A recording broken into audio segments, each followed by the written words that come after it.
Okay, let's talk taxes.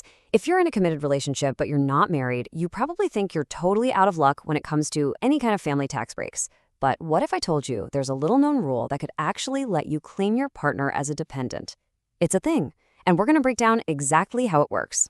So let's just cut right to the chase. Can you really legally claim your boyfriend or girlfriend on your taxes? The idea sounds kind of wild, right? But the answer, believe it or not, is yes. It is absolutely possible under the current IRS rules. But, and you knew there was going to be a but, this is a really big one. It is not automatic. Your partner has to jump through a very specific set of hoops for the IRS. This has nothing to do with how much you love each other. It's all about checking off some very strict financial boxes. To get how this works, you've got to know that the IRS basically has two different lanes for what they consider a dependent. The whole trick is figuring out which lane your partner might fit into. All right, the first path is for a qualifying child. Pretty self-explanatory, right? This is for your kids, your siblings, that sort of thing. It's got all these strict rules about age and your relationship to them, so obviously your partner is not going to fit in here. That leaves us with the second path, qualifying relative. Now, this one is a much wider net, and it's the only way your boyfriend, girlfriend, or domestic partner could ever count. So if you want to claim your partner, they have to pass something called the qualifying relative test. The good news? We can just boil it down to a simple 4-point checklist. If you can honestly say yes to all 4 of these, you're probably good to go. Let's run through the list. First up, your partner cannot be claimed as a qualifying child by anyone else. Not you, not their parents, nobody. Easy enough. Second, the residency test. This one's tough. They had to live with you for the entire year.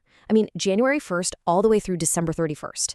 Third, the income test. This is usually the biggest hurdle for most people. Your partner's income has to be super low. And finally, the support test. You have to prove that you foot the bill for more than half of their living expenses. And here's that income hurdle I was talking about. For the 2025 tax year, your partner's gross income has to be less than $5,200 for the entire year. Now, gross income is basically everything they earned before taxes or any deductions. It's a really low bar, which is why this usually only works if your partner is a student or was out of work for the year or is unable to work.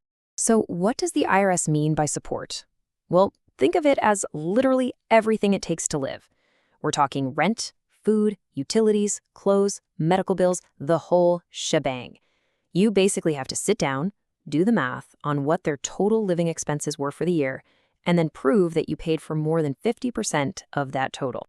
All right, so let's say you did it. You checked all 4 of those boxes, your partner qualifies. So what's in it for you? Let's talk about the actual tax breaks you can get. The main prize here is a tax credit for up to $500. It's officially called the Credit for Other Dependents, and because it's a credit, it reduces your tax bill dollar for dollar. Now, it's not the huge child tax credit you hear about, but hey, $500 is $500. And it's not just the $500 credit. There are a few other nice perks. For instance, if you itemize your deductions, you might be able to deduct the medical bills you paid for your partner. You could also use money from an FSA or HSA to cover their health costs. But just keep in mind, that $500 credit starts to phase out if you're a single filer making over $200,000 a year in adjusted gross income. Just to put that into perspective, looking at the 2025 tax brackets here helps. A tax credit is way more powerful than a deduction. A deduction just lowers the amount of your income that gets taxed. A credit, that's a direct dollar-for-dollar discount on your final tax bill. So that $500 credit literally means you write a check to the government for $500 less. It's a pretty big deal. Okay, before we finish up, we have to talk about the fine print, because there are a couple of really common mistakes people make with this that you just cannot afford to get wrong. And this is the biggest one, so listen up. Claiming your partner as a dependent does not mean you can file as head of household. That filing status has much better tax rates, but it's only for people supporting a blood relative. The IRS is crystal clear. Your partner doesn't count for that. And don't forget those other rules. They have to live with you the entire year. They can't be married to someone else and filing a joint return, and your relationship can't be illegal where you live. So yeah, the rules are definitely strict. That $5,000 income cap is a really tough one to clear. But this is a real tax strategy. And for some unmarried couples, it can make a real difference. It's just one of those surprising little corners of a tax code that was built for a very different world. And, that really brings us to the big question here. These rules for who counts as family were written a long, long time ago, when households looked very different than they do today.